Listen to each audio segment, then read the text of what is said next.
Hello friends, I hope you're doing good. Let's get started with today's news edition. Parliament के इस session में अब केवल 3 दिन बचे हैं और नो कॉन्फिडेंस मोशन पर डिबेट कल शुरू हो गई है।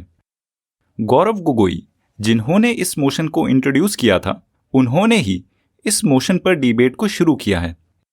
इस कॉन्टेक्स्ट में आई होप आपको पता होगा कि लोकसभा और राज्यसभा की पावर डिफरेंस में नो कॉन्फिडेंस मोशन एक मेजर प्रिविलेज है लोकसभा का। क्या आपको पता है कि ऐसी कौन सी पावर्स हैं जो सिर्फ राज्यसभा एंजॉय करता है? मणिपुर स्टेट की पुलिस ने असम राइफल्स, जो कि एक पैरामिलिट्री फोर्स है, उन पर एफआईआर रजिस्टर की है ऑब्स्ट्रक्शन ऑफ ड्यूटी और क्रिमिनल इंटिमिडेशन के चार्जेस पर। उन्होंने असम राइफल्स को मणिपुर वॉयलेंस के दौरान एक पार्टीजन स्टैंड लेने के लिए एक्यूज किया है। उन्होंने बोला है कि असम राइफल्स ने कुकी मिलिटेंट्स को सपोर्ट किया है, उनको एस्केप करने का मौका देकर। आई होप आपको पता होगा कि असम राइफल्स कंट्री की ओल्डेस्ट पैरामिलिट्री फोर्स है, जिनकी प्राइमरी रिस्पॉन्सिबिलिटी है नॉर्थ ईस्ट में लॉ एंड ऑर्डर की सिचुएशन को मेंटेन करने की।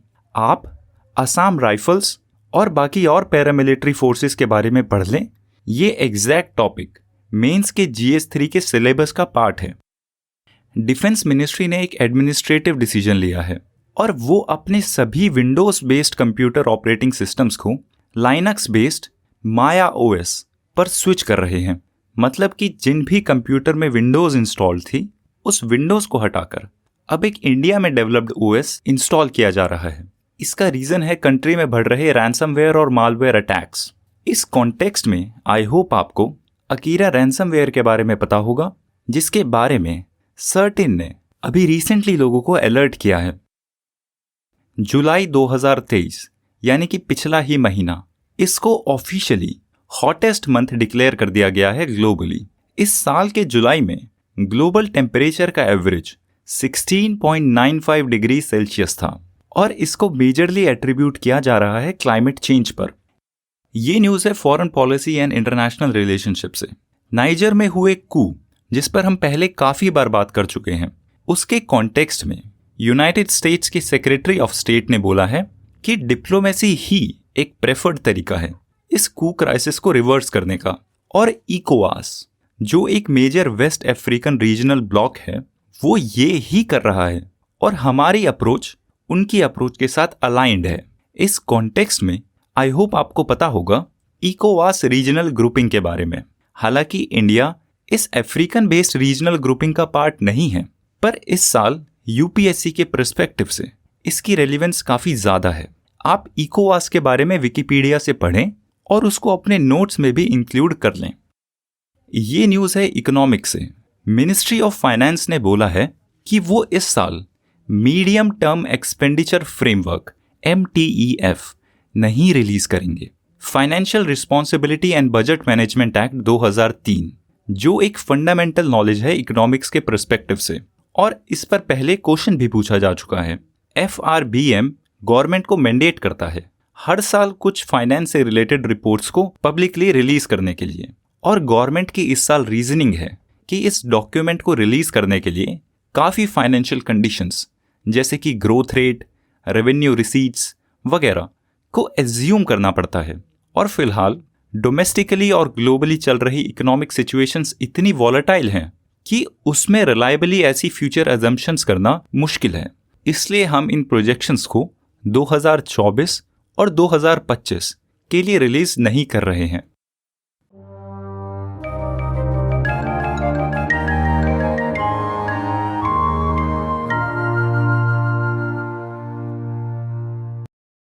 Let's move on to the first major section of the day. इस सेक्शन में हम पार्लियामेंट्री प्रोसीडिंग्स को कवर करते हैं।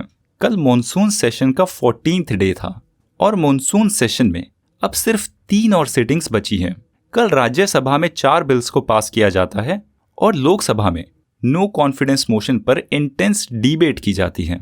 लोकसभा में गौरव गोगोई, जिन्होंने इस मोशन को ओरिजिनली इंट्रोड्यूस किया था, वो ही इस मोशन पर डिबेट को शुरू करते हैं।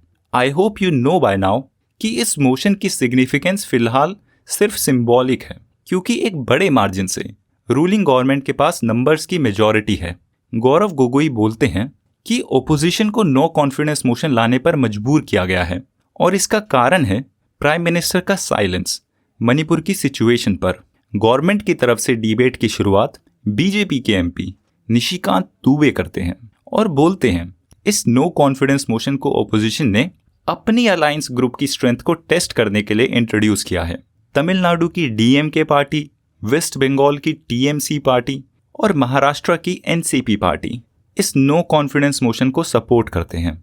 उड़ीसा की बीजू जनता दल पार्टी इस मोशन को सपोर्ट नहीं करती और उसके एमपी बोलते हैं कि इस मोशन पर टाइम एक्सपेंड करने के बजाय हाउस को मिलकर मणिपुर सिचुएशन के सॉल्यूशन को ढूंढना चाहिए। ये था लोकसभा का 14th डे। राज्यसभा में कल राज्यसभा की शुरुआत तृणमूल कांग्रेस के डेरेक ओब्रायन के सस्पेंशन की डिमांड को लेकर होती है, पर उनको सस्पेंड नहीं किया जाता और उनको प्रोसीडिंग्स अटेंड करने दिया जाता है। हाउस एडजर्नमेंट के बाद दोपहर में फिर से कन्वीन होता है और फिर न्यूयॉर्क टाइम्स की एक रिपोर्ट जिसमें न्यूज़ क्लिक पोर्टल की एलिजेड चाइनीज फंडिंग को लेकर डिबेट होती है। उसके बाद राज्यसभा में 4 बिल्स को पास किया जाता है। Inter services organisation command control and discipline bill 2023, Indian Institute of Management amendment bill 2023, National Dental Commission bill 2023, National Nursing and Midwifery Commission bill 2023। इन चारों बिल्स को ऑपोजिशन की एब्सेंस में पास कर दिया जाता है। ये था पार्लियामेंट का 14th डे। हम पार्लियामेंट की प्रोसीडिंग्स को रेगुलरली फॉलो करते रहेंगे। ये हमारा आज का एक्सप्लेनर पीस है। इसका कॉन्टेक्स्ट है जन विश्वास अमेंडमेंट ऑफ प्रोविजंस बिल 2023, जिसको पार्लियामेंट के इस ही सेशन में पास किया गया है। इस पीस के ऑथर बात करते हैं कि इस बिल के एडवांटेजेस क्या हैं और क्यों एक सेक्शन इस बिल को ओपोज कर रहा है। इस बिल को पार्लियामेंट में commerce and industry minister Piyush Goyal ने इंट्रोड्यूस किया है इंडिया में ईज ऑफ डूइंग बिजनेस को बूस्ट करने के लिए। ये बिल इंडिया की अलग अलग मिनिस्ट्री के 42 लॉज के अलग अलग प्रोविजंस को अमेंड करता है और उनको डीक्रिमिनलाइज करता है, मतलब उन प्रोविजंस में प्रिस्क्राइब की गई वायलेशन की सजा को कम करता है। जहां पर पहले फाइन्स के प्रोविजंस थे वहां पर उनको पेनल्टीज में रिड्यूस कर दिया गया है और उनके लिए अब कोर्ट्स की परमिशन जरूरी नहीं है। काफी लॉज में जहां पर इम्प्रिजनमेंट की सजा प्रिस्क्राइब्ड है उन प्रिस्क्रिप्शंस को भी टोन डाउन कर दिया गया है। हालांकि ये अमेंडमेंट 42 अलग अलग लॉज को कवर करता है।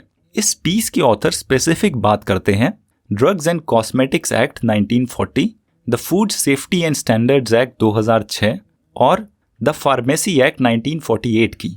वो बोलते हैं कि इस चेंज ने हेल्थ केयर एक्टिविस्ट्स और फार्मेसी इंडस्ट्री एक्सपर्ट्स को काफ़ी चिंता में डाल दिया है।